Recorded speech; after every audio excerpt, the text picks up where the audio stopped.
নমস্কার বন্ধুরা, welcome to Bipasha রান্নাঘর উইথ ব্লকে। আজ আমি আপনাদের দেখাবো একটি নিরামিষ আলুর দমের রেসিপি।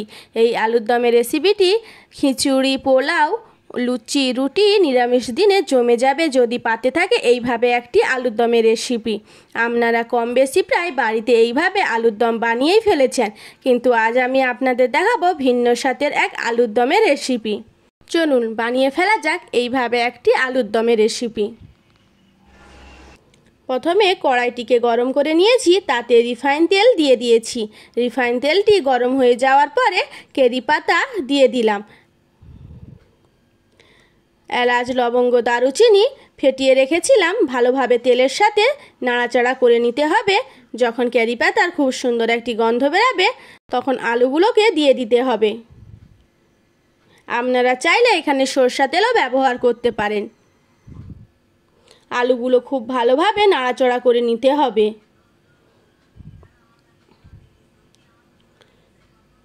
আমি দিয়ে দিলাম 2 চামচ হলুদ গুঁড়ো, ছোট চামচের, পরিমাণ মতো নুন। এবার ভালোভাবে নাড়াচাড়া করে নিতে হবে যতক্ষণ না ভাজা হয়। দেখুন ভালোভাবে আমার আলুগুলো ভাজা হয়ে গেছে। এবার বাটিতে টমেটো, আদা ও জিরে একটি পেস্ট করে রেখেছিলাম দিয়ে দিলাম আলুর দমের আলুর মধ্যে। ভালোভাবে নাড়াচাড়া করে নিতে হবে ও মশলাটিকে ভালোভাবে কষিয়ে নিতে হবে। কাশ্মীরি লঙ্কা গুঁড়ি 1 টেবিল চামচ দিয়ে দিলাম কালারের জন্য।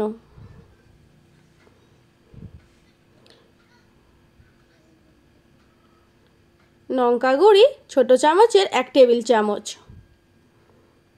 চিড়ে রাখা 5-6টে কাঁচা লঙ্কা দিয়ে দিলাম।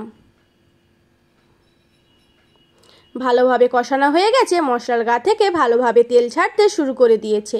গরম মশলা 1 টেবিল চামচ। দেখুন ভালোভাবে আমার কষানো হয়ে গেছে। তখন আমি দিয়ে দিলাম টক দই, ফেটিয়ে রাখা টক দই দিয়ে দিলাম।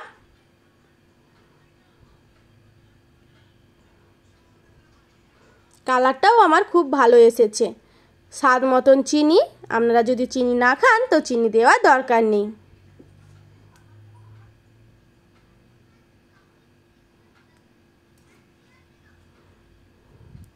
আমি গরম জল করে রেখেছিলাম উষ্ণ, আমি গরম জল দিয়ে দিলাম।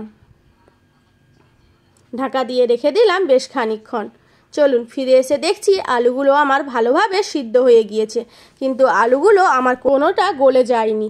সবশেষে দিয়ে দিলাম কাসুরি মেথি। এবার আমরা 1 থেকে 2 মিনিট ঢাকা দিয়ে রেখে দেব। চলুন ঢাকা খুলে দেখছি খুব সুন্দর একটি ফ্লেভার এসেছে কাসুরি মেথির। তবে দেরি না করে নিরামিষ দিনে এইভাবে বানিয়ে ফেলুন আলুর দমের রেসিপি। চলুন ভালো থাকবেন, সুস্থ থাকবেন। আজ এই অবধি। আমার রেসিপিটি যদি আপনাদের ভালো লেগে থাকে তাহলে লাইক, শেয়ার, কমেন্ট ও বন্ধুদের সাথে শেয়ার করার অনুরোধ রইল। নমস্কার বন্ধু।